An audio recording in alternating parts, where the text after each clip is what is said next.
Geez, she was smoking right now, which, of course, was impossible. Again, I may not have the best vision in the world, and though no one in my family likes to admit it, it's getting worse by the hour. But unless I was completely losing it, those three people were all very much alive and kicking, when they should have been very much dead, and still on the pages of that giant book Ed had. Let me stop here for a second and back up. My mom always gets tweaked at me because I have this habit of jumping into the middle of the story. But really, isn't that where all the action is? Why waste your time on the who's and where's and what's when you can get right to the good stuff? But my mom will no doubt hear this at some point, and she loves who's and where's and what's. So, here goes. My name is Spencer Lamone, pronounced Lemon, like you would if you were in France, not like the sour yellow fruit.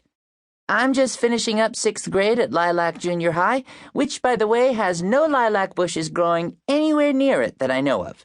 It does have a couple of palm trees, though. I guess Palm Tree Junior High didn't sound as good or something.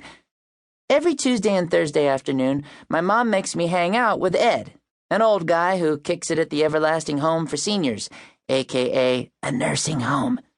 Seriously, even though Ed has dark, wiry hairs that poke out of his nose, he's not half bad. He doesn't drool into his applesauce, forget his own name, or let his head loll off to one side like it's too heavy to hold up. You think I'm kidding about this stuff, but I've seen it pretty much daily, right here at good old EHS. Usually when I come, Ed has me push his wheelchair out to the far edge of the Everlasting's property, right up to the fence that runs next to the train tracks. We'll sit and wait for the 421 train to barrel through. While we wait, he'll ask me to list everything I've eaten since I last saw him. Like, everything. In detail. Once, I almost forgot to tell him that I'd had grilled onions on my cheeseburger, and he launched into a 5-minute lecture. Details, young man. What's life without all the little details to make it interesting? You young people today, you rush through everything. You're just like that granddaughter of mine. I have to tell Mel the same thing. Slow down. Smell the roses. Take a minute to enjoy what life has to offer, because before you know it, you'll be old and hobbling around like me. All that because I forgot onions. Sheesh. Ed's diabetic and on this bland, sugarless diet, so I guess he lives through me and my stomach. It sucks for him, but I'm not allowed to bring him a candy bar or anything. Not that he doesn't beg me to, like every time I come. But earlier today, instead of being in his wheelchair ready to go, he was still in bed.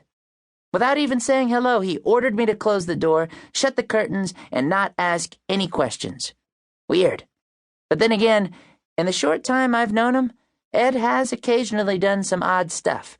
Like last week when he asked me to call this number for him, but as soon as the person answered, Ed just listened for a minute and then handed the phone back to me. I should tell you, my mom would probably say this was important, that I'd had a rotten day. We'd been doing state testing in school, so my hand was cramped from filling in those stupid bubble sheets, and my head hurt from squinting while I tried to read all the questions. Track practice was canceled after school because it was drizzling. Then, on my way out to my mom's car in the parking lot, Anthony Gutterson, a.k.a. The Gut, decided to yank my backpack off my back, which snapped the strap, causing the whole bag to go flying into a nice little puddle. Yeah, I know. Killer day, right? So with Ed being all mysterious and as cruddy as I was already feeling, I was tempted to bolt for the nearest exit.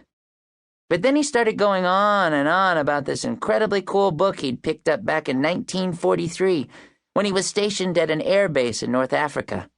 Cue the mental eye roll. I figured this was Ed being Ed, trying to entertain me with his fabricated stories. Here's the thing about Ed. I've known the old man for just a few weeks.